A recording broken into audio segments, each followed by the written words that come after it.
سلام كميتم سي كبرى سمعتنا زعبيت زيناتات هاجرات نورديك كمو ناقدستي هاجرو في الصامتات النقربلو هارميني ميديايو كمو ترو نلوم سوني عسرتو سلسة قنبوز زدالنا يوم حزرتو ونو زيناتات سعبنا خنقربلكم منا نمكتالكم ان عدمنا عندنا تاتم كنقدم اب شودن كتما مال ما بزتخيدو دردر في روفيجن لوم عمد كرويشاوي بيبي لازانيا نسرائيلاويت ايدن غولانن بتعذب تزبزح تفتونات مركبهم ብዙሓት መካይን ድሕሪ ዝግበረለን መርመራ ኣብ ጎደና ክረኣያ ዘይበቕዓየን ክበሃላ ዓብዪ ተኽእሎ ምህላው ኤጀንሲ መጓዓዝያ ሽወደን ምሕባሩ ዝበዝሑ ፊንላንዳውያን ሃገራት ሕብረት ኤውሮጳ ዘለዎን መሰል ቬቶ ክድረት ይደልዩ ክብል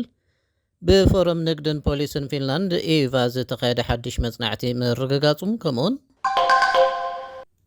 ድሕሪ 4 ዓመታት ንፈለማ እዋን ናብ ምሕዝነት ኣሜሪካን እስራኤልን መድኻም ከም እተረአየን ካልኦትን ዜናታት ሒዝናልኩም ቀሪብና ኣለና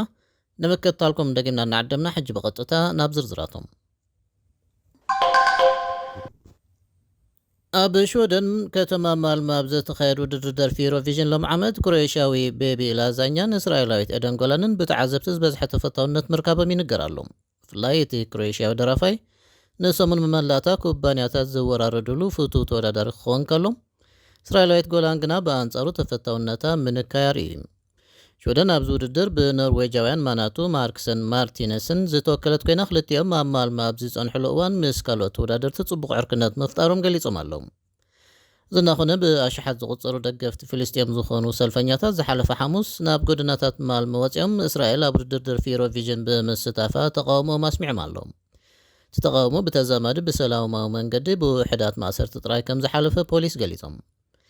ዝሓለፈ ሐሙስ እስራኤላዊት ድምጻዊት ኤደን ጎላን ናብ መዛዘሚ ውድድር ደርፊ ዩሮቪዥን ምሕላፋ ዝፍለጥ እዩ ብተመሳሰለ ዜና ኣብ ከተማ ማልማ ዝተኻየደ ናይ ተቃውሞ ሰልፊ ዝምልከት ናይ ሓሶ ዜና ኣብ ማሕበራዊ መራኸቢ ብዙሃን ይዝርጋሕ ምህላው ተፈሊጡ ሬድዮ ሽወደን ፒ4 ማልሞስ ከም ጸብጸቦ ትናዕብ ዘርኢ ናይ ቪድዮ ሓበሬታ ሓቀኛ እኳ እንተኾነ ናይ ሕጂ 2024 ዘይኮነ ናይቲ ኣብ 2009 ሽወደን ምስ እስራኤል ናይ ቴኒስ ግጥም ዋንጫ ቅድሚ ምክያዳ ኣብ ዳቪስ ዝተኻየደ ሰልፊ ምዃኑ ተሓቢሩ ፖሊስ ኣብ ማልማ ብዝካየደ ሰሙን ዩሮቪዥን ናይ ሓሶት ወረታትን ሓበሬታን ክውስኽ ምዃኑ ከጠንቅቑ ጸኒሖም ኣለዉ ብዙሓት ንኣሽቱን ናይ ጽዕነትን መካይን ዝግበረለን መርመራ ምሕላፍ ሲንን ኣብ ጎደና ክረኣያ ዘይበቕዓየን ክበሃላ ዓብዪ ተኽእሎ ምህላው ኤጀንሲ መጓዓዝያ ሽወደን ሓቢሮም እዚ ዝኾነሉ ምኽንያት እቲ ተሽከርከርቲ ከቢድ ሓደጋ እንተጋጢሙን ብኦቶማቲክ ነፃ 112 ህፁፅ ፃውዒት ዝገብር ስርዓተ ኢኮል ብመንገዲ ጂ2ን ጂ3ን መርበባት ዝዓይ ብምዃኑ ኣብ መወዳእታ ዝመጽእ ዓመት ክጠፍእ ትፅቢት ብምምላው እዩ ኣብቲ በዓል መዚ ዝሰርሕ ኣንደርሽ ጉኔሪዮስ ንሬድዮ ሽወደን ኣብ ዝሃቦ ሓበሬታ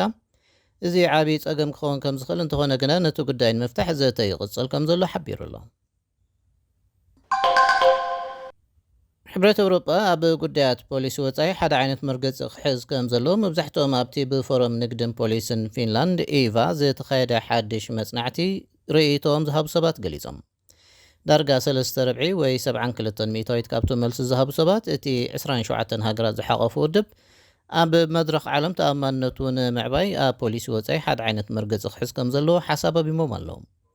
6 ሚእታዊት ካብቶም መልሲ ዝሃቡ ሰባት ጥራዮም እቲ ማሕበር ተኣማንነቱ ንምዕባይ ዝያዳ ሓደ ዓይነት መርገፂ ፖሊሲ ወፃኢ ከም ዘድልዮ ገሊፆም ዘለዉ ኢቫ እቲ ዳህሳስ ኣብ ሕብረት ኤውሮጳ ውሳነታት ፖሊሲ ወፃን ፀጥታዊ ፀገማትን ከም ዘሎ ህዝቢ እናፈለጠ ከም ዝኸይድ ዘመልክት ምዃኑ ትንታና ሂባላ ኣብ ዓውድታት ፖሊሲ ዝያዳ ውህድ መርገፂ ንምምዝጋብ ብተግባር ካብ ብሓደ ድምፂ ዝተመርኮሰ ናብ ቀሊል ወይ ልዕሊ ብዙሓት ዝተመርኮሰ ውሳነ ምሃብ ከም ዘድሊ ድማ ተኣሚኑሎም ልዕሊ ፍርቂ ማለት 56 ሚእታዊት ካብቶም ኣብቲ መጽናዕቲ ዝተሳተፉ ሰባት ናብ ውሳነታት ዝበዝሐ ድምፂ ንምስጋርን መሰል ቬቶ ውልቀ ኣባላት ሃገራት ምድራት ኣብ ዝብል ደገፎም ኣስሚዖም ኣስታት 17 ሚእታዊት ካብቶም መልሲ ዝሃቡ ሰባት ነቲ ሓሳብ ተቃይሞም ኣለዉ ምስ ውሳነ ሕብረት ኤውሮጳ ዝተኣሳሰሩ ኣርስታት ኣጸጋሚ ምዃኖም ዘርኢ ሓደ ምልክት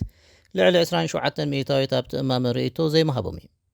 እቲ ሕቶ ብዓንዲ ርእሱ እቲ ምዝውዋር ፖሊሲ ጉዳያት ወፃኢ ኣብ ውሳነታት ዝበዝሐ ድምፂ ጥራይ ብዘይድርት መንገዲ ከም ዝተቐረፀውን ኣብ ግምት ክኣቱ ይግባእ ክብል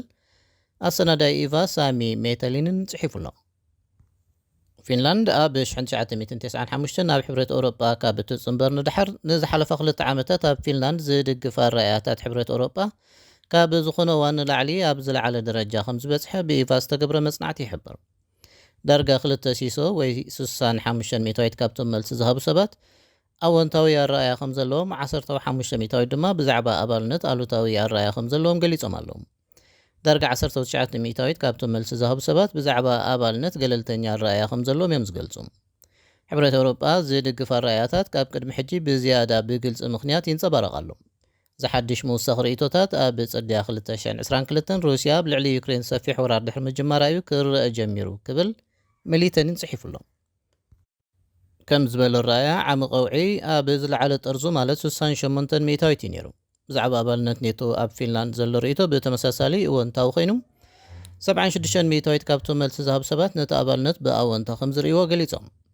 9 ሚታዊት ካብቶም መልሲ ዝሃቡ ሰባት ኣሉታዊ ኣረኣያ ክህልዎም ከሎ 14 ሚታዊት ድማ ብዛዕባ ኣባልነት ኪዳን ምክልኻል ገለልተኛ ኣረኣያ ኣንጸባሪቖም እዮም።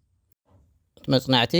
2087 ሰባት ዘሳተፉ ኮይኑ ነቲ ብታሎስ ቲትኩምስ ኣብ 13 ክሳብ 21 መጋቢት ዝተዳለወ ናይ ኦንላይን ፓነል ዝሃቦ መልሲ ዝተመርኮሰ እዩ። ውፅኢት ካብ 2 ክሳብ 3 ሚታዊት ናይ ጌጋ ፍልልይ ኣሎ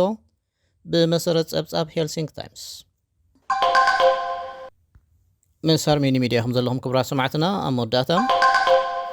ፕረዚደንት ጆ ባይደን ኣብዚ ሰሙን እዚ ንገለ ክፋል ናይቲ ኣብ ዓለምና ሓደ ካብቶም ኣዝዮም ስትራቴጂያውያን ዝበሃሉ ዝምድናታት ምቕያሩ ይግለጽ ኣሎ።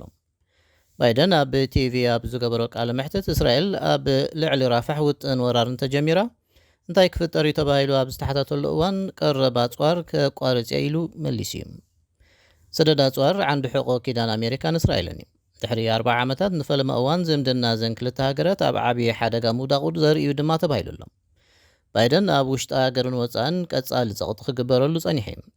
እዚ ድማ ተወሳኺ ዓቢ ክሳራ ሲቪላውያን ከምኡውን ሰብኣዊ ቅልውላውን ክከላኸል ዝድርኽ እዩ ነይሩ። በዚ ድማ ባይደን ኣብቲ ዞባ ስትራቴጂያዊ መሓዛ ኣሜሪካ ምዃና ትፍለጥ እስራኤል ሰደድ ኣጽዋር ክሳብ ምዕጋት ክበጽሕ ደሪኽዎ ኣሎ።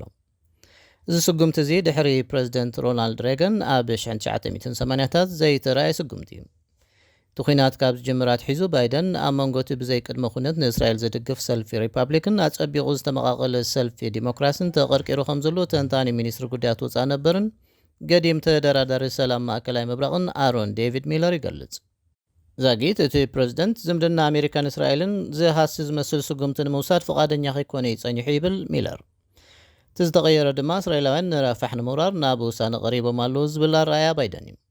ዝሓለፈ ሰኒ እስራኤል ኣብ ምብራቕ ክፋል እታ ከተማ ዕላማ ዝገበረ ንጥፈታት ይጅምሩ ከም ዘለውን ታንክታት እስራኤል ድማ ምድላዋን ገሊፆም እዮም።